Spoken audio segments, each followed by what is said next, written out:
மணப்பெண்ணின் பிரத்யேகமான திருமணம் Vivaha the Chennai Silks. GT Holidays, South India's #1 travel brand. You know you are special when you're with GT Holidays. வணிக நிறுவனத்தை வச்சிருக்கிறீங்க, ஏன் நான் இத்தனோட வீட்டில் இருக்கணும்? இந்த பார், உனக்கு வேணும்னா என்ன வேணாலும் வாங்கி தரணும். பட் இந்த மாதிரி குடும்பத்தை பிரிக்கிற வேலையெல்லாம் பண்ண நான் ஒத்துக்க மாட்டேன். என்னை கட்டுப்படுத்துற வேலையெல்லாம் வச்சுக்காதீங்க. அப்படி நடந்தது இங்கிருந்தே வீசுவேன் அப்படின்னு நான் சிறப்பு தாங்க முடியாத வேதனையும் வலியும் வந்ததுக்கு பிறகு நடத்தையிலும் நிறைய மாற்றம். வண்டியில் கதவெல்லாம் சாத்திட்டு நான் பூச்சி மருந்து குடிச்சிட்டேன், நான் சாக போகிறேன், அப்புறம் உங்கள் அப்பனை கொண்டு 50 லட்சம் கொடுக்க சொல்லு அப்படின்னு சொல்லி பதறிட்டு ஓடுறாப்புல எல்லாம். இதுக்கு நடுவில் அவளுடைய பழக்க வழக்கங்கள் எல்லாமே நல்ல மனிதர்களோடு இல்லை. அந்த ஆளுகிட்ட போய் வசமாக சிக்கிக்கிறான். சிக்கினதுக்கப்புறம் அவங்க மிரட்டுறாங்க, இந்த பாரு உன் பொண்டாட்டி தப்பு செஞ்சுருக்கா, அதுக்கான வீடியோ என்கிட்ட இருக்கு. ஆனால் இவ்வளவு ஆட்டமாடிய அந்த பெண்மணி இவருக்கு கல்யாணம் ஆகி ஒரு 4 வருஷத்துக்கு உள்ளேயே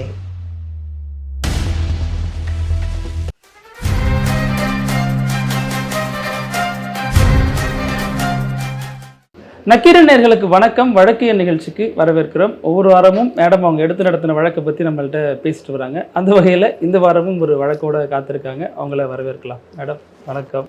வணக்கம், நானும் உங்களை வரவேற்கிறேன். சொல்லுங்க. போன எபிசோடுக்கு இந்த எபிசோடு கொஞ்சம் இழைச்ச மாதிரி தெரியுதுங்க மேடம். ஆமாப்பா, எலெக்ஷன் வேலையில் இருக்கிறோம்ல, அதனால கொஞ்சம் இழைச்ச மாதிரி தான் தெரியும். வேலையெல்லாம் இருக்குல்ல, அது வேற வாசகர்கள் கவலை தெரிவிச்சுட்டே இருக்காங்க. மேடம் வேற லீவுன்னு சொல்லிட்டாங்களே, அது வேற என்ன போகுதுன்னு ஒவ்வொரு எபிசோட்லையும் எப்படியோ இது வரைக்கும் அப்படியே தள்ளிட்டோம்ல, பார்க்கலாம் எப்படி போகுதுன்னு. இந்த வாரம் ஒரு அருமையான மனிதர். போன வாரம் மிக மோசமான மனிதரை பற்றி பேசணும். இந்த வாரம் மிக அருமையான ஒரு மனிதரை பற்றி பேச போகிறேன். நான் உண்மையிலேயே ஒரு இள வயதாக இருந்தாலும் கூட அந்த தம்பியினுடைய பெருந்தன்மை, நடவடிக்கை, ஒரு விஷயத்தை ஹேண்டில் பண்ணுற விஷயம், குடும்பத்தின் மீதான அக்கறை, பாசம், இதெல்லாம் பார்த்து ரொம்ப வியந்து போன ஒரு கிளையண்ட் இவர். என்னை பற்றியே பேசுகிற மாதிரி எனக்கு கேட்குது மேடம். ரொம்ப தான் ஏன்பா இப்படி நினச்சிக்கிறீங்க? ஒரு ஆள் இங்கே இருக்கிறவங்கள சொல்லுங்க, உங்கள் கேமராமேனு இல்லை வேறு யார் இருந்தாலும் சொல்லுங்கள். இவருக்கு அப்பா அம்மா பார்த்து கல்யாணம் பண்ணி வச்சாங்க. ஒரு பெரிய பிஸ்னஸ் ஃபேமிலி அந்த ஃபேமிலி. நீங்கள் கோவை மாவட்டத்தை சார்ந்தவர்கள் அவருங்க. கோவையும் ஈரோடும் ஒன்றா இருந்த காலம் அது. ஈரோடு தான் பெரும்பாலுமா வரும். கல்யாணம் பண்ணி வைக்கிறாங்க சந்தோஷமாக. சரி பரவாயில்ல, பொண்ணு நல்லா இருக்குது, கொஞ்சம் மாடர்னாக இருக்கிறா, பையன் நல்ல உயரம், வெயிட்டு இல்லைங்க, பொருத்தமாக இருக்கேன்னு கல்யாணம் பண்ணி வச்சாங்க. வெளி தோற்றத்தை மட்டும் பார்த்துட்டாங்க, உள்ளே என்ன இருக்குன்னு யாருக்கும் தெரியலை. பையனை பொறுத்த வரைக்கும் அவங்க அப்பா அம்மாவுக்கு உள் தோற்றமும் முழுக்கவே தெரியும். நம்ம பையன் தங்கமான பையன், நல்லபடியாக இருக்கக்கூடிய பையன் அப்படின்னு சொல்லிட்டு.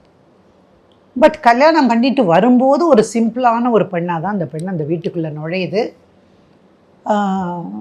பட் கொஞ்ச நாள்லையே இந்த குடும்பத்தினுடைய செல்வாக்கு, அந்தஸ்து, சமூகத்தில் இருக்கக்கூடிய மரியாதை, இது எல்லாம் பார்த்த உடனே ஆஹா, நம்ம என்ன சாதாரணப்பட்டவங்களா என்ன, நான் பெரிய ஆள் ஆகிடுவேன். எதுக்கு? இந்த வீட்டில் கால் எடுத்து வச்சதுனால I am going to be someone அப்படின்னு நினச்சிக்கிறாங்க. எப்போ நம்ம பெரிய ஆளுன்னு நினைக்கும்போது நம்ம ஏதோ ஒரு தப்பு செய்கிறதுக்கு இறங்குறோம்னு அர்த்தம். பெரிய மனுஷத்தனம்ங்கிறது இயல்பாக வரக்கூடிய ஒரு விஷயம். அதை நோக்கி தன்னைத்தானே உந்தி தள்ளி நான் இப்படி வாழ போகிறேன், அப்படி வாழ போகிறேன், எனக்கு ஒரு கார் கொடு, சரி காரை கொடுக்குறேன், டிரைவர் போடு, எஸ் டிரைவர் போடுறேன், அப்புறம் உனக்கு என்ன வேணும், என்னால் நம்ம சமைக்க முடியாதுப்பா, சமையக்காரி வச்சுக்கோ, வீடு எவ்வளோ பெரிய வீடு, இந்த வீட்டுக்கெல்லாம் வேலைக்கு ஆள் வேண்டாமா, உனக்கு எவ்வளோ வேணுமோ சொல், பண்ணலாம். ஆனால் நம்ம குடும்பம் சந்தோஷமாக இருக்கணும். மாமனார், மாமியார், இந்த பொண்ணு, இந்த மாப்பிள்ளை, நம்ம விஜயரங்கன், இதுதான் அவருடைய பெயர். ஸோ என்னாச்சு, விஜயரங்கசாமி அவர் பேர். அப்புறம் என்னாச்சு, வர்றா. ஆரம்பத்தில் இனிமையாக தான் போகுது. ஒரு குழந்தை, 2 குழந்தைன்னு ஒரு 5-6 வருஷம் இடைவெளிக்குள்ளார 2 குழந்தைகள் பிறக்குது. பட் அந்த 5-6 வருஷம் கடந்து வருகிற பொழுதே அந்த பொண்ணுடைய ஆட்டிடியூடில் ஒரு மெதப்பு, ஒரு திமிரு. நம்ம சாதாரண நாள் கிடையாது. Who am I am a great boss, நான் ஒரு பெரிய ஆள், இந்த இடத்துல பாரு, இந்த வீடு யாருது, இது என்னோடது, இது இந்த சொத்து, அவ்வளோ பெரிய எம்பையர் மாதிரி இருக்கக்கூடிய அந்த தொழில் நிறுவனம், அது எல்லாத்துக்கும் நான் உரிமையாளர் அப்படிங்கிற ஒரு உணர்வு. ஏன் நான் மட்டும் இப்படியே உட்காந்துட்டு இருக்கணும் அப்படின்னு சொன்னோடனே மாமனார், சரிம்மா நீயும் ஆஃபீஸ்க்கு வா, உனக்கு ஒரு போஸ்டிங் போட்டு கொடுக்க சொல்கிறேன், மாதமான ஒரு சம்பளம் கொடுக்க சொல்கிறேன், பழகு, முதல்ல தொழிலில் பழகு, அதுக்கப்புறம் நம்ம பெருசாக பண்ணலாம் அப்படியே உள்ளே நுழைக்கிறாரு. ஆனால் போய் கொஞ்ச நாள்லேயே இது பண்ணுற அட்டகாசம் கொஞ்சம் நஞ்சம் இல்லை. அதாவது சீனியர் மோஸ்ட்டாக இருக்கக்கூடிய மாமனாரையே தூக்கி முழுங்கி சாப்பிட்டுட்டு வந்துடணும் அப்படிங்கிற மாதிரி ஒரு நினைப்பு. சரி, 1 மாதம் ட்ரைனிங் கொடுத்து பார்க்குறாங்க. முடிச்ச உடனே அடுத்த மாதம் எனக்கு என்ன சம்பளம் அப்படின்னு கேட்குறேன். நீ ப்ரொபேஷனில் இருக்கிற மாதிரி தாம்மா, கம்பெனிக்குன்னு சில ரூல்ஸ் எல்லாம் இருக்குது, அதனால் ஒரு மாதம் 10,000 கொடுக்குறோம். 10,000மா? என்னோட குக்கே 25,000 வாங்குறா, நான் ஏன் 10,000? ஸோ ஒரே சண்டை அதில் இருந்து ஆரம்பிக்குது பாருங்க. வீட்டுக்கு வந்தால் இந்த வீட்டில எல்லாம் யார், உங்கள் அப்பா அம்மா கூடலாம் என்னால் இருக்க முடியாது, அப்பா அம்மாவை மதிக்கிறது கிடையாது. வேலைக்கு போகிற கணவனுக்கு பெரிய நிர்வாகமாக இருந்தாலும் அங்கே போய்த்தானே ஆகணும். முதலாளி போய் நேரடியாக பார்க்கலன்னா என்ன ஆகும் பாருங்கள், அந்த வர்த்தக நிறுவனம் காணாமலே போயிடும். ஸோ இதெல்லாம் தெரிஞ்சுட்டு கூட அந்த புருஷனுக்கு அதை போகிற நேரத்துக்கு ஒரு டிஃபன் கொடுக்கலாம். வேலைக்காரிங்க இருக்காங்க, செஞ்சு சமைச்சு கொண்டு வந்து இங்கே வைப்பாங்க. ஆனால் கூட யார் பரிமாறுவாங்க? நம்ம வீட்டில் பார்த்துருக்கீங்களா? யார் கொண்டு வந்து வச்சாலும் அம்மா அப்பா பக்கத்தில் நின்று, எனக்கு இது கொஞ்சம் போட்டுக்காங்க, இதை செய்யுங்க, இப்படி தான் சொல்லுவாங்க. என்ன வேணுமோ, ஐயாவுக்கு அது பிடிக்காது, எண்ணெய் நிறைய ஊற்றாத, தம்பிக்கு நெய் ரோஸ் தான் பிடிக்கும். இப்படி ஒரு அம்மா அந்த வீட்டினுடைய நிர்வாகத்தை ஆட்கள் இருந்தாலும் தன் கையில் எடுத்து தான் எல்லாமே பார்ப்பாங்க. பட் எந்த விதமான ஒரு அன்போ பாசமோ பரிவோ எதுவும் இல்லாமல் வழக்கம் போல், அம்மா கண்ணு நீ சாப்பிட்ற சாமி, ஆமாம் சாப்பிட்லாம், அவ்வளோதான். ஸோ ஒரு விரிசல், நான் யார் தெரியுமா அப்படிங்கிற ஒரு எண்ணமும் ஆணுக்கு வந்தாலும் தப்பு, பெண்ணுக்கு வந்தாலும் தப்பு. இதில் பெண்ணுக்கு கொஞ்சம் அதீதமாகவே வர ஆரம்பிச்சிருது. வந்ததுக்கப்புறம் இவங்க இல்லை இப்படி இருக்கக்கூடாது, இந்த மாதிரியெல்லாம் கண்ணா பண்ணான்னு ட்ரெஸ் பண்ணிக்கிறது. அப்போ ஒரு நாள் சொல்கிறாரு மாமனார் இல்லைம்மா, நம்ம துணிமணியெல்லாம் உடுத்துறதுங்கிறது நம்ம மரியாதையை காப்பாற்றிக்கிற மாதிரி உடுத்தணும். நீ என்ன சொல்கிறதுக்கு? எனக்கு என் உடம்பு என் துணி, நான் எப்படி வேணால் போடுவேன். நான் பேசினது பாரு, மரியாதை குறைவெல்லாம் பேசாத. உடனே மகன் ஸ்டாப் இட் அப்படிங்கிறாப்புல. உனக்கு அந்த யோகியதையே கிடையாது, நீயே உங்கள் அப்பாவுக்கு அடிமை, நீ எப்படி என்ன ஸ்டாப் இட் சொல்லலாம்? இப்படியே ஆரம்பிக்குது. அப்புறம் கொஞ்ச நாள் கழித்து சொல்லிடுறா, நான் இந்த வீட்டில் இருக்க மாட்டேன், எனக்கு தனியாக வீடு வேணும். இவ்வளோ பெரிய ஒரு வணிக நிறுவனத்தை வச்சுருக்கிறீங்க, ஏன் நான் இத்தினோட வீட்டில் இருக்கணும்? என்னை போல் இருக்கிறவங்கெல்லாம் எப்படி வர்றாங்க? BMW காரில் வர்றாங்க, பென்ஸில் வர்றாங்க. அந்த காலத்தில் நான் சொல்கிறேன், இப்போ நிறைய புது காரெல்லாம் வந்துருச்சு. ஸோ எனக்கு வேணும். இந்த பார், உனக்கு வேணும்னா என்ன வேணாலும் வாங்கி தரலாம், பட் இது மாதிரி குடும்பத்தை பிரிக்கிற வேலையெல்லாம் பண்ணால் நான் ஒத்துக்க மாட்டேன். ஒன்று பண்ணு, குடும்பத்தை பிரிக்காத, நீ உங்கள் அப்பா அம்மா கூட இரு, எனக்கும் என் பிள்ளைகளுக்கும் தனியாக வீடு கட்டி கொடுங்க. சரின்னு சொல்லி ஒரு முக்கியமான டவுனில் மையமான பகுதியில் ஒரு 5 கிரவுண்டுக்கு, 1 2 இல்லை 5 கிரவுண்டுக்கு ஒரு பெரிய வீடு கட்டுறாங்க. ஒரு 8000 ஸ்கொயர் ஃபீட்டு அதுக்கு மேலே கட்டுறாங்க. அதெல்லாம் கட்டின உடனே இவன் அங்கே போயிடுறா. இப்போ கால் மேலே கால் போட்டு ஒரு மகாராணி தான் அவள். எல்லாத்துக்கும் காசு, எல்லாத்துக்கும் ஏறிக்கிறது. ஸோ எங்கே ஃபங்க்ஷன் நடந்தாலும் கார் எடுத்துகிட்டு எங்கேயாவது பார்க்கணுன்னா அவள் பாட்டுக்கு போயிடுவாள். எங்கே போகிறா, எங்கே வர்றா, எத்தனை மணிக்கு வீட்டுக்கு வருவா ஒன்றும் தெரியாது. குழந்தைகள் வேலைக்காரர்களுடைய பாதுகாப்பில்.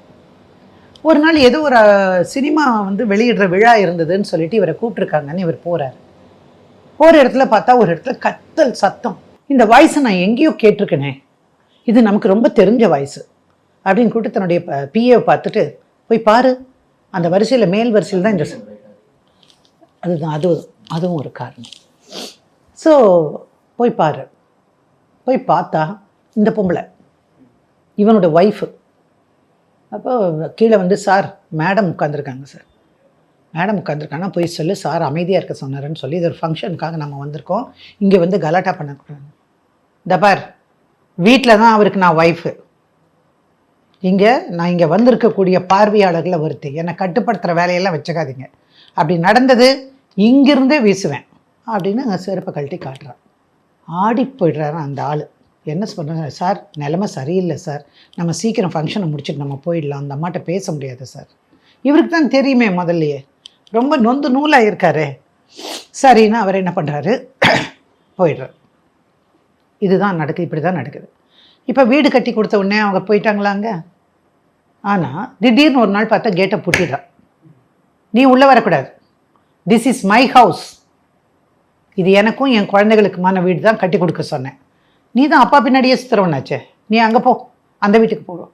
போயிட்டாரு. ஏன்னா ஒரு விதத்தில் பார்த்தா நிம்மதி இவகிட்ட இல்லாமல் இருக்கிறது. ஆனால் மறுவிதத்தில் பார்த்தீங்கன்னா குழந்தைகளை டெய்லி பார்க்கணும். எனக்கு என் குழந்தைகள் அவ்வளோ தங்கமான குழந்தைகள், எனக்கு பார்க்கணும் ஆசை எல்லாம் உண்டு. கிடையாது. ஸோ காலையில் டிரைவர் வந்து குழந்தைகளை ஸ்கூலுக்கு கூட்டிகிட்டு போவாங்க பாருங்கள். அந்த டிரைவர் வந்து கூட்டிகிட்டு வெளியே போகும்போது இவர் ஏதாவது ஒரு இடத்துல நின்று ஏறிப்பார். அப்போ அந்த குழந்தைகிட்ட டேய் தங்கங்களா என்னடா பண்ணுறீங்க, எப்படி இருக்கீங்க, எக்ஸாம் எல்லாம் கேட்பார். அப்படித்தான் குழந்தையே பார்க்க வேணும். இதெல்லாம் பார்த்து அவங்க பெரியவருக்கு வந்து அப்பாவுக்கு ரொம்ப வருத்தம் ஆயிடுச்சு. ஸோ தாங்க முடியாத வேதனையும் வலியும் வந்ததுக்கு பிறகு இவளுடைய நடத்தையிலையும் நிறைய மாற்றம் வந்துருச்சு. எனக்கு இப்போ இது வேணும், send 50 lakhs immediately, I just want to buy that. அப்படிலாம் கொடுக்க முடியாதுமா. கம்பெனியில் அக்கௌண்டன்ட் இருக்காங்க, அவங்க கணக்கு பார்ப்பாங்க, எவ்வளோ பணம் எடுக்க முடியும் ஒரு மாதத்துக்குன்னு இருக்குது, எதுக்காக எடுக்கிறோன்னு கணக்கு எழுதணும், அப்படிலாம் கொடுக்க முடியாது அப்படின்னு பெரியவர் சொல்லி அனுப்புகிறார். அப்படியா அப்படின்னு சொல்லிட்டு ஃபுல்லாக தண்ணி அடிச்சுட்டு இந்த ஈஸ்ட் கோஸ்ட் ரோடு மாதிரி ஒரு இடத்துல போய் வண்டியில் கதவெல்லாம் சாத்திட்டு, நான் வந்து பூச்சி மருந்து குடிச்சிட்டேன், நான் சாக போகிறேன், அப்புறம் உங்கள் அப்பனை கொண்டு வந்து 50 லட்சம் கொடுக்க சொல்லு அப்படின்னு சொல்லிட்டு பதறிட்டு ஓடுறாப்புல எல்லாம். ஹஸ்பண்ட் போகிறாரு, கூடவே 4 ஆளுகளை கூட்டிகிட்டு போய் ஜன்னலெல்லாம் உடச்சி காரினுடைய விண்ட்ஷீல்டெல்லாம் உடச்சி அங்கேருந்து உள்ளேருந்து பார்த்தாக்கா எதையோ குடிச்சிட்டு மயங்கி கிடக்குது. கொண்டு வந்து ஹாஸ்பிட்டலில் போட்டு வைத்தியம் பார்க்குறாங்க. இன்னொரு தடவை என்ன பண்ணுறா, நான் தற்கொலை பண்ணிக்கிறேன், என் தற்கொலைக்கு காரணம் என் புருஷன் அப்படின்னு எழுதி வச்சுருக்கிறேன் பார் அப்படின்னு அதை எடுத்து காரில் ஒட்டிட்டு, வெளியிருந்து பார்த்தாலே தெரியும், ஒட்டிட்டு போய் தற்கொலை பண்ணிக்கிறேன்னு இது பண்ணுறான். என்ன தான் பண்ணுவீங்க, எவ்வளோ நாளைக்கு இந்த பதட்டம்? எல்லாம் ஓடுறாங்க, எதையாவது ஒன்று பண்ணி காப்பாற்றுறதுக்கு முயற்சி பண்ணுறாங்க. அப்புறம் பார்க்குற வரைக்கும் பார்த்து ஒரு தடவை ஹாஸ்பிட்டலில் கொண்டு அட்மிட் பண்ணிடுறாங்க. தற்கொலை முயற்சிங்கிறது ஒரு குற்றச்செயல் சட்டப்படி, அதனால் மெடிக்கோ லீகல் கேஸுன்னு வந்துடுது. ஸோ அது எல்லாம் வரக்கூடாதுன்னு இது வரைக்கும் பார்த்தாங்க. பட் இதில் வேறு வழியே கிடையாது, வந்துடுச்சு. ஒரு 4 நாள் ஹாஸ்பிட்டலில் இருந்து எல்லாம் வாஷ் பண்ணி அது மாதிரி. ஸோ இந்த மாதிரி தான் விஷயம் நடந்தது. இதுக்கு நடுவில் அவளுடைய பழக்க வழக்கங்கள் எல்லாமே நல்ல மனிதர்களோடு இல்லை, ஷோ ஆஃப் பண்ணுவாங்க பாருங்கள், அந்த மாதிரி ஆண்களோட. What you want, I will get you everything, you prepare that அப்படின்னு ஒரு அதிகாரம், அதில் ஒரு மமதை, நான் பெரிய ஆள் அப்படின்னு காட்டிக்கிறதுக்காக. இப்போ இந்த மாதிரி இருக்கிற பெண்களை குறி வச்சு தாக்குறதுக்குன்னு ஒரு கும்பல் இருக்கும், தெரியுதா? அவங்களுக்கு தேவை பணம். பணம் பறிக்கிறதுக்கு ஒரு மெஷின் எதுன்னு கேட்டிங்கன்னா இந்த பெண். ஸோ ஆட்டோமேட்டிக்காக அந்த ஆளுக்கிட்ட போய் வசமாக சிக்கிக்கிறான். சிக்கினதுக்கப்புறம் அவங்க வந்து மிரட்டுறாங்க, இந்த பாரு உன் பொண்டாட்டி தப்பு செஞ்சுருக்கிறான், அதுக்கான வீடியோ என்கிட்ட இருக்குது, நான் என்ன தப்பு அதெல்லாம் நான் பேசவே விரும்பலை சார், வீடியோ எங்ககிட்ட இருக்குது, இந்த வீடியோ உனக்கு வேணும்னா ஒரிஜினலாக கொடுக்கணும்னு சொன்னால் நீ எங்களுக்கு 5 கோடி ரூபா கொடுக்கணும் அப்படின்னு சொல்கிறாங்க. அப்பாவும் பிள்ளையும் அப்படியே ஆடி போயிடுறாங்க. இவ்வளோ வந்து கேட்டால் நான் எங்கே தப்பு பண்ணேன், அவனை காட்ட சொல்லு, வேணா ஒரு தியேட்டரில் ப்ரிவியூ ஷோ போடுறோம்ல அது மாதிரி போட்டு கொண்டு வந்து போட சொல்லு, எனக்கு அதை பற்றியெல்லாம் கவலை இல்லை, உனக்கு மானம் போகுதா, அப்போ I will be happy. So தாங்க முடியாத சூழ்நிலை சார். வீட்லேயும் சரி, கதவு சாத்தியாச்சு, நான் கட்டின வீட்டில் நான் உள்ளே போக முடியாது, என் குழந்தைகளை நான் பார்க்க முடியாது, என் காசு பணம் எல்லாம் அவகிட்ட போயிட்டே இருக்குது, மிரட்டல். அதுக்கப்புறம் அந்த சமயத்தில் தான் என்கிட்ட வராங்க, மேடம் ஏதாவது ஒன்று செஞ்சு இந்த பையனை காப்பாற்றுங்க அப்படின்னு ஒரு சக வக்கீலே கூப்பிட்டுட்டு வந்தார் எனக்கு. உங்களால தான் முடியும், நீங்கள் வாங்க பண்ணலாம், என்ன பண்ணலாம். அப்புறம் அவங்க சொல்கிறாங்க, மேடம் அது ஒரு பிசாசு, அதுக்கிட்ட நம்ம வாங்கவே முடியாது மேடம்னு அப்பாவும் பிள்ளையும் உட்காந்து சொல்கிறாங்க. கூட வந்துக்கிற மேனேஜர் சொல்கிறாரு எப்படியெல்லாம் நடக்கும் அப்படின்னு. பல முறை அவர் நெஞ்சில் குத்தி சட்டையெல்லாம் கிழிச்சு வீசிடுவாளாம். எங்கே ஆஃபீஸ்க்கு கொஞ்ச நாள் விட்டுருந்தாங்க பாருங்கள் அங்கே.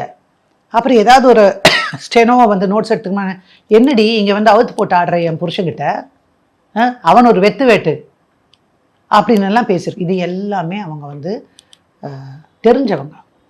ஸோ என்ன பண்ணுறதுன்னு தெரியாமல் தான் இங்கே வந்தாங்க. நிறைய சீரியஸான இஷ்யூ நடந்ததுக்கப்புறம் ஏதோ சமூகத்தில் கொஞ்சம் தைரியமானவங்க இவங்க கேஸை நடத்துவாங்கன்னு நம்பிக்கை ஒன்று இருக்கிறத வச்சு அவங்க வந்தாங்க. So I took it up as a challenge. So அந்த கேஸை நாங்கள் ஃபைல் பண்ணோம்.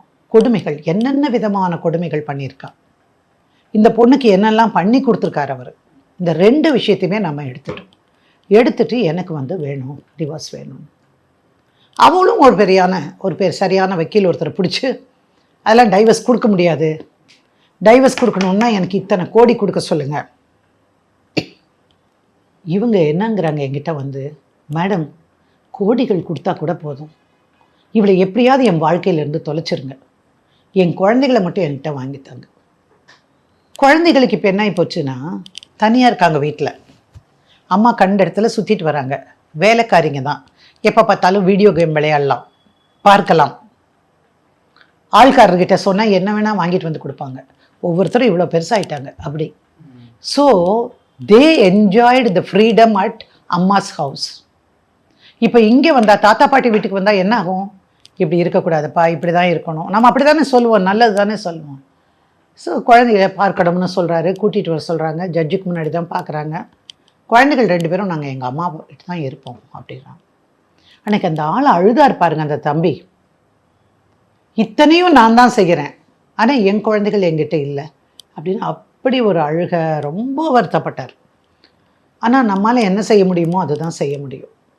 இப்போல்லாம் சட்டம் கொஞ்சம் மாறிடுச்சு. அப்படியே பையன் சொன்னால் கூட நீ கட்டாயமாக அப்பாவை பார்த்தாகணும், நீ வாரம் 6 நாள் இருக்கிறியா, இங்கே வா, 7ஆவது நாள் இங்கே வந்து அப்பா கிட்ட இரு, இல்லை 4 நாள் அங்கே இரு, 3 நாள் இங்கே இரு. இப்படி தான் இப்போ சட்டத்தில் நிறைய மாற்றங்கள் வந்திருக்கு ஆண்களுக்கு ஆதரவாக. நாங்கள் இந்த வழக்கு போட்ட போது அதுக்கான சாத்தியம் இல்லை, பசங்க 2 பேரும் வரமாட்டேன்ட்டாங்க. தென் அவங்க அப்பா தான் வந்து முடிவெடுத்தார், இந்த பாரு விஜயா, இதெல்லாம் ஒன்றும் நடக்காது, நமக்கு நம்ம குடும்பம் நிம்மதியாக இருக்கணும்னா முதல்ல இதிலிருந்து விடுதலையாகி நீ வெளியே வா, உனக்கும் வாழ்க்கை இருக்குது, நீ வாழவே இல்லை. ஒரு தகப்பனா சொல்கிறேன், இந்த பொண்ணை கட்டி இந்த 2 குழந்தை பெற்றதோடு உன் வாழ்க்கை முடிஞ்சு போச்சு, நம்ம பார்த்துக்கலாம், நீ வா, நீ அதை பற்றியெல்லாம் கவலையே படாத, என்ன வேணும், 25 கோடி வந்து எனக்கு கொடுக்கணும், நிரந்தர ஜீவனாம்சமாக எனக்கு கொடுக்கணும் அப்படின்னு அவள் கேட்குறான். ஈரோட்டில் மையப்பகுதியில் அவ்வளோ பெரிய பங்களா, அது 8 அடி 10 அடிக்கு செவர் மட்டுமே வெளியே, கூர்க்கா அவ்வளவு, சர்வன்ட் மேட்ஸு, டிரைவர்ஸ் மட்டும் 4 டிரைவர்ஸு, குக்கு 2 பேர், இஸ்திரி போடுறவன் பாருங்க, அயன் பண்ணுறவன், உள்ளேயே அந்த காம்பவுண்டுக்கு உள்ளேயே ஒரு ஓரத்தில் அவனுக்கு ஒரு சின்ன ரூம் கொடுத்து அங்கிருந்தே பண்ணலாம், எல்லாருக்கும் சர்வன்ட் குவார்ட்டர்ஸ். இத்தனை வசதி இருக்கக்கூடிய வீடு குறைஞ்சது அன்னைக்கு நிலைமையில் 50 கோடியிலிருந்து 60 கோடி போகும். ஆனால் என்ன தெரியுமா சொல்லிட்டார் இவர், பாருங்க, பணம் போனாலும் பரவாயில்ல, அவளுக்காக இல்லை, என் குழந்தைகள் இந்த வசதியில் இருந்து பழகிட்டாங்க, அதனால் நான் அவங்களுக்கு கொடுக்க மாட்டேன், நான் சொல்ல முடியாது, அவங்கள வெளியே அனுப்ப முடியாது என்னால், அந்த வீட்டையே அவளுக்கு எழுதி கொடுத்துருங்க. ஸோ அந்த அவ்வளோ பெரிய 50 கோடி ரூபாய் பெருமானம் உள்ள அந்த வீட்டை அவளுக்கு எழுதி கொடுத்து சமரசம் பேசி 50 கோடி. அவள் கேட்குறா கடைசியில், ஆமாம் நீ வீட்டை கொடுத்துட்ட, குழந்தைங்களுக்கு யார் செய்வா, நீ தான் நடப்பேன், இந்த பாருமா மரியாதையாக பேசி பழகுங்க, this is a court hall, behave your self அப்படின்னு ஜட்ஜு சொல்கிறாங்க. இல்லை மேடம், குழந்தைகளுக்கு கொடுத்தா தான் ஆச்சு, இல்லைன்னா நான் ஒத்துக்க மாட்டேன். எவ்வளவு தான் கொடுப்பாங்க சார், ஆனால் அதிலிருந்து மீட்டு வரணும்னு அவங்க அப்பா சொல்லிட்டாரு. இந்த பாரு, என்னோடய சொத்து இருக்குது, நீ அதை வச்சு என்னையாவது பண்ணுறேன். அம்மா, பெரிய பையனுக்கு 1 கோடி, சின்ன பையனுக்கு 1 கோடி கொடுக்குறோம் அவங்களுடைய மெயின்டெனன்ஸ்க்காக. இந்த கோடிக்கணக்கான ரூபாய் இருக்கு பாருங்க, நான் வந்து ஒரு அரசு பேங்க்கில், நேஷ்னலைஸ்டு பேங்க்கில் நான் டெபாசிட் பண்ணுறேன். இதை வந்து குழந்தைகள் 18 வயசு பூர்த்தி ஆகிற வரைக்கும் யாரும் எடுக்கக்கூடாது, அப்படி ஒரு உத்தரவு கொடுங்க. இந்த போடப்பட்டிருக்கிற பணம் இருக்குது பாருங்கள், இதில் வட்டி மாதமானா வருமா, அந்த வட்டியை வாங்கி அவங்க செலவழிச்சுக்க வேண்டியது. என் குழந்தைகளுக்கு சொந்தமாக வீடு இருக்குதாங்க, புரியுதா, இப்போது அவங்க அம்மாவுக்கு செய்ய வேண்டியதெல்லாம் செஞ்சாச்சு, அவங்க கேட்டதுக்கு மேலே வந்துருச்சு அப்படின்னு சொல்லி, அப்பா தலைவலி ஒரு 6 மாதம் இழுத்து பேசி எல்லாம் பண்ணி கடைசியில் கொடுத்தாலும் பரவாயில்ல, என் பையன் வெளியே வரட்டும், என் பையன் சந்தோஷமாக இருக்கணும். அப்புறம் நாங்கள் கார்டியன்ஷிப்பு, கஸ்டடி எல்லாமே கேட்டோம். அப்போ பசங்க வந்து அம்மா கூட இருக்கிறேன்னு சொன்னதுனால பார்க்கறதுக்கான உரிமையை மட்டும் நாங்கள் வாங்கினோம். பட் எப்போ பார்த்தாலும் விஷத்தையே ஊற்றி கொடுத்துருந்தா குழந்தைங்க மட்டும் எப்படி பாசமாக இருக்க போகிறாங்க. இதெல்லாம் கொடுத்து முடித்ததுக்கு அப்புறம்தான் அந்த பையனுக்கு நான் டைவர்ஸ் வாங்கி கொடுக்க முடிஞ்சுது. சரியா? இப்போ அடுத்த பயம் வந்துருச்சு. ஆளுங்க வந்து வந்து அந்த வீட்டை பார்த்துட்டு போகிறாங்க. என்ன பண்ணுவீங்க? வீட்டை வித்துட்டான்னு வச்சுக்கோங்க, குழந்தைகளுக்கு சொத்து போச்சு இல்லையா? ஐயோ, அது என் குழந்தைகளுக்காகத்தானே அவளுக்கு நான் விட்டு கொடுத்தேன் அப்படின்னு உடனே இன்ஜெக்ஷன் ஒன்று போடுறோம், சூட் ஒன்று போடுறோம். இன்ஜெக்ஷன்னா என்ன சொல்லுவீங்க? உருத்து கட்டளையா? தமிழில் தெரியல. இன்ஜெக்ஷன்னா அது ப்ரிவென்ட் பண்ணுறது. இந்த சொத்து விற்கக்கூடாது, அவளுடைய பாகம்னு பார்த்தா இதுதான், மிச்சம் இருக்கிறது என்னுடைய குழந்தைகளுக்கு சேர வேண்டியது, விற்கக்கூடாது அப்படின்னு போட்டு நாங்கள் கேஸை போட்ட உடனே அவங்க வக்கீல் ஒரு பிளான் பண்ணினாங்க. நாங்கள் எதுக்கு இந்த இது விற்க போகிறோம், நாங்கள் விற்க மாட்டோம்னு அண்டர்டேக்கிங் கொடுக்குறோம். அண்டர்டேக்கிங் கொடுத்துட்டாங்கன்னா நீங்கள் வந்து இன்ஜெக்ஷன் வாங்க முடியாது பாருங்கள். அதனால் அப்படி ஒரு டெக்னிக்கலாக அவங்க ஒரு நடவடிக்கை எடுத்தாங்க. சரின்னு முடிச்சுட்டு வெளியே வந்துட்டார் சார் இவர். டைவர்ஸ் கொடுத்தாச்சு, குழந்தைகள் அங்கே போயாச்சு, அவ்வளோ பெரிய வீடு அவங்களுக்கு, எல்லாம் செட்டில் பண்ணியாச்சு. என்ன பண்ணாங்க? ஈரோட்டை விட்டுட்டு அவங்களுக்கு தெரிஞ்ச, அவங்க எந்த இனத்தை சார்ந்தவர்களோ எந்த சாதியை சார்ந்தவர்களோ அவங்களுடைய வில்லேஜுக்கு போய் ஒரு ரிமோட்டான பகுதியில் வாழ்ந்திருக்கக்கூடிய ஒரு அமைதியான பெண், அளவாக படித்த குடும்ப பெண், ஒரு பெண், குடும்ப பெண்ணுன்னே சொல்லக்கூடாது, நானே அதை வந்து அப்படி பேச, மற்றவங்கெல்லாம் குடும்பத்தில் இல்லையா அப்படின்னு நானே கேட்பேன். இது எதுக்காகன்னா, ஓவராக ஆடாமல் குடும்பம், கணவர், என்னுடைய வளர்ச்சி, என் குழந்தைகள் என்று இருக்கக்கூடிய ஒரு பெண்ணை பார்த்து கூட்டிகிட்டு வந்து கல்யாணம் பண்ணி வச்சாங்க. அது கூட பெருசெல்லாம் ஒன்றுமே பண்ணலை, சத்தம் இல்லாமல் அவங்க குலதெய்வம் கோவிலில் வச்சு அந்த பையனுக்கு கல்யாணம் பண்ணேன். கல்யாணம் பண்ணதுக்கப்புறம் தான் அவருடைய வாழ்க்கையில் நிம்மதி வந்தது. 1 வருஷம் 2 வருஷம் கழித்து நான் பார்த்தேன், கேட்டேன் அவர்கிட்ட, மேடம் நான் வாழ்க்கையில், திருமண வாழ்க்கையில் அதுவும் குறிப்பாக சந்தோஷமாக இருந்த காலம்னா இந்த பொண்ணு வந்ததுக்கப்புறம் தான் மேடம். எனக்கு வேறு எதுவும் மேடம், ஹைஃபையாக எனக்கு வேண்டாம் மேடம், என் குடும்பம் நிம்மதியாக இருந்தால் போதும் அப்படி. அதுக்கு நடுவில் இடி விழுந்த மாதிரி என்னாச்சு, ஒரு கோடி போட்டு அந்த பசங்களுக்கு வச்சுருந்தோம் இல்லைங்க, அதை பேங்க்குக்காரன் அவள் எடுக்கிறதுக்கு அனுமதி பண்ணிட்டாப்புல. ஆக்சுவலாக நாங்கள் அந்த பணம் கொடுக்கும்போதே கோர்ட்டு உத்தரவையும் இணைச்சு எந்த காரணத்தை கொண்டையும் இதை கொண்டு இதை உடைக்கக்கூடாது, இந்த டெபாசிட்டை உடைக்கக்கூடாது, 18 வயசு கம்ப்ளைண்ட் பண்ணுறது ஒன்று, அந்த 2 கோடியும் எடுத்துட்டா சார் அந்த பொம்பளை. என்ன பண்ணா எப்படின்னு தெரியல, பேங்க் ஆஃபீஸர் எல்லாருமா சேர்ந்து உள்ள அவங்களுக்கு ஹெல்ப் பண்ணி நடந்துருச்சு. திரும்ப நாங்கள் இங்கே வந்து போட்டோம், பேங்க் மேலே கண்டெம்ட் போட்டோம், கோர்ட் அவமதிப்பு வழக்கு போட்டோம். நீதிமன்றம் ஒரு உத்தரவு பிறப்பிக்குமானால், அது ஃபேமிலி கோர்ட்டாக இருக்கட்டும், ஹைகோர்ட்டாக இருக்கட்டும், இல்லை வேறு எந்த கோர்ட்டாக இருக்கட்டும், அதை கடைப்பிடிக்க வேண்டியது ஒரு அரசு ஊழியனின் கடமை. எப்படி நீ கொடுக்கலாம் அப்படின்னு சொல்லி அது ஒரு வழக்கு போட்டு நடத்திடும். ஆனால் இவ்வளவு ஆட்டமாடிய அந்த பெண்மணி இவருக்கு கல்யாணம் ஆகி ஒரு 4 வருஷத்துக்கு உள்ளேயே கேன்சரால் செத்து போயிட்டா சார். அதாவது நாம் விதைக்கிற விதை இருக்குது பாருங்கள், நீங்கள் எதை விதைக்கிறோமோ அதைத்தான் நீங்கள் அறுவடை செய்வீர்கள். தன் வினை தன்னை சுடும். நீ எத்தனை பேர் ஹாரஸ் பண்ண, ஒன்றும் இல்லாமல் வச்சா பொசுங்கிறதுக்கு உடம்புல சதை கூட இல்லை, அப்படித்தான் அந்த பெண் இறந்தாள்.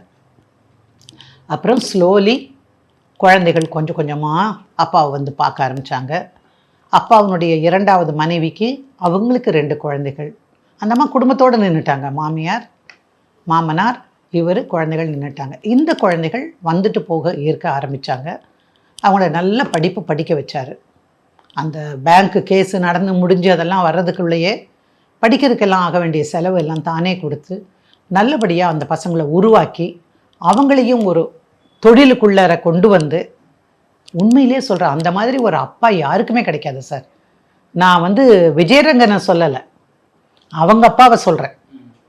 அத்தனையும் சுமை தாங்கி மாதிரி அந்த குடும்பத்தை தாங்கி அந்த குடும்பம் இன்றைக்கு நிம்மதியாக இருக்குது. அந்த பசங்களுக்கெல்லாம் இப்போ ஒரு 30 வயசு இருக்கும் சார், 30 வயசுக்கு மேலேயே இருக்கும். நிம்மதியான குடும்பம், நிம்மதியான வாழ்க்கை, அப்படி போயிட்டுருக்கு. பணம் இல்லைன்னா ஒரு பிரச்சனை வருதுன்னு பார்த்தா, பணம் இருந்தாலும் வேறு வடிவத்தில் வரும் சார். இருந்தால் கூட ஏன் சார் பிரச்சனை வரணும்? நீங்கள் அதாவது ரொம்ப காலத்துக்கு முன்னாடி இந்த மாதிரி சொல்லுவாங்க, அவன் என்ன மாதிரி பணக்காரன், இப்போ வந்த பணம் இப்போ வந்ததுன்னு வச்சுக்கோங்க, ஆமா, திடீர் பணக்காரன். திடீர் பணக்காரன்னு சொல்லுவாங்க. இது பரம்பரை பணக்காரன்னு வச்சுக்கோங்க, அவங்ககிட்ட இந்த ஈனப்புத்தி எல்லாம் இருக்காது அப்படின்னு எல்லாம் பேசுவாங்க. அதை இந்த வழக்கில் நான் பார்த்தேன். ஒண்ணுமே இல்லாத பொண்ணு கல்யாணம் பண்ணிட்டு வரும்போது சாதாரணமா வந்த பொண்ணு அற்பத்தனமாக நடந்து தன்னுடைய வாழ்க்கையில காசு காசு காசு நம்ம பறந்து குடும்பம், குழந்தைகள், கணவர் எல்லாத்தையும் தொலைச்சிட்டு கடைசியில் என்ன ஆச்சு பாருங்க. இது ஒரு வார்னிங்னு நான் நினைக்கிறேன். பெண்ணானாலும் ஆணானாலும் நீ திருமண பந்தத்தில் ஈடுபடுவது என்று முடிவு செய்தால் வாழ்வதற்கு என்று முடிவு செய். அடுத்தவனை சாகடிக்கிறதுக்குன்னு நீ முடிவு செய்யாத. எவ்வளவோ பொறுமையாக தான் இருந்திருக்காங்க. சரி, ஒரு கணக்கு வழக்கெல்லாம் இருக்குல்ல, ஒரு பேங்காக இருக்கட்டும், இல்லை அங்கே அட்மினிஸ்ட்ரேட்டிவ் ஆஃபீஸராக உன்னை உட்கார வைக்கிறாங்க. 10,000 சேலரின்னா 10,000 தான். ஏன்னா இன்னொருத்தர் உட்காந்துக்கிறவங்க 10,000 தான் இருக்கும். நீ இவரோட பொண்டாட்டி, அதனால உனக்கு 50,000 சேலரின்னு உடனே எடுத்த உடனே யாரும் சொல்ல மாட்டாங்க. ஆனால் ஆடிய அளவுக்கு அடிபட்டு நொந்து நூலாக்கி செத்தார். அற்புதமா இருந்திருக்க வேண்டிய வாழ்க்கை அபத்தமா முடிஞ்சு போச்சு. ஆனால் நல்ல வேளை சார், அந்த தம்பி தப்பிச்சார். என்னுடைய விஜயரங்கன் இன்னைக்கும் கூட அவரை பார்க்கும்போது எனக்கு அவ்வளவு சந்தோஷமா இருக்கும். ஏன்னா அவ்வளவு பொறுமைசாலி, நல்ல மனிதர், அப்படியெல்லாம் பார்க்கவே முடியாது. அத்தனை கஷ்டத்துக்கு பிறகு ஒரு நல்ல மனைவி, காதல் வாழ்க்கை, அன்பு, சந்தோஷம், அவருக்கும் பொன் குழந்தை எல்லாம் இருக்கு. நல்லா ஜம்முன்னு இருக்காங்க ஐயா. ரொம்ப நன்றி மேடம். நக்கீரன் டிவிக்கு சப்ஸ்கிரைப் செய்யுங்கள். உங்கள் ஆதரவே எங்கள் பலம். ஆசிரியர்களுக்கு நண்பனாகவும் மாணவர்களுக்கு ஆசானாகவும் திகழும் தேர்வு வழிகாட்டி. ஒவ்வொரு பாடத்திற்கும் அனுபவமிக்க ஆசிரியர்களின் துல்லியமான தெளிவான விடைகள். CNC இருக்கு, தேர்வு பயம் எதற்கு? இது தீரன் பப்ளிஷிங் ஹவுஸ் விற்பனை வெளியீடு.